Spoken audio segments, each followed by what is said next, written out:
I suppose I should begin with the truth that I don't remember the exact year I was born. Time, when stretched across centuries, becomes soft around the edges, like parchment left too long in the rain. The names of cities I once called home have been buried under sand and salt. The languages I first spoke no longer echo in the living world. I have seen continents fracture, kingdoms fall, and stars swallowed by the dark. And through it all, I endured.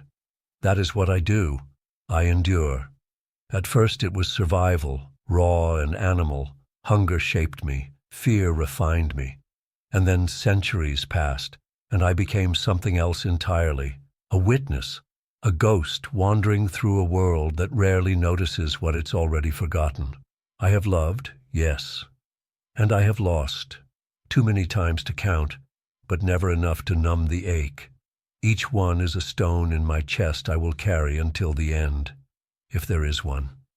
You asked me about relationships. It's a peculiar word, so modern, so tidy. The kind of word people use to explain what they feel without falling apart while saying it. I have had connections, entanglements, affairs and infatuations and long winters wrapped around someone's voice. But love, true love, is rarer. Rarer even than the kind of darkness I was born into. And then there was Julian. He was not remarkable in the way mortals usually mean. He didn't glow, he didn't wield power, he didn't charm crowds or summon thunder. He was simply present, honest in a way that made me remember how much I'd stopped speaking the truth. He looked at the world like it still held beauty, like it was still worth forgiving, and in his eyes I saw something that frightened me more than fire ever could. Hope. Hope is dangerous for creatures like me. We aren't built for it. We were made to last, not to feel. And yet, in his presence, I began to notice things again. The taste of rain in the air, the warmth of a lamp in a cold room. The way his daughter Eden rolls her eyes with all the strength of a sun collapsing in on itself. Gods, that girl has gravity.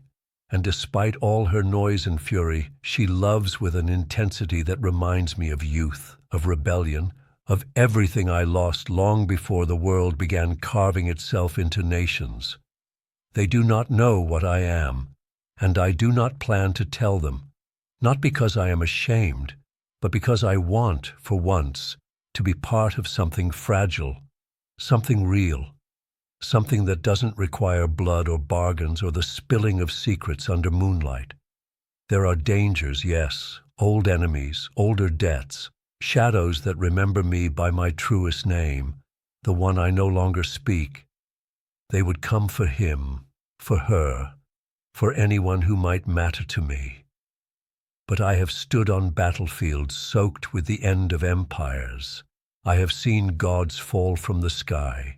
If they come, I will not hesitate, because for the first time in 800 years, I do not walk through the world alone. I walk with purpose, with care, with love. And perhaps that is the strangest transformation of all, not the one that turned me into this creature of night, but the one that made me feel human again.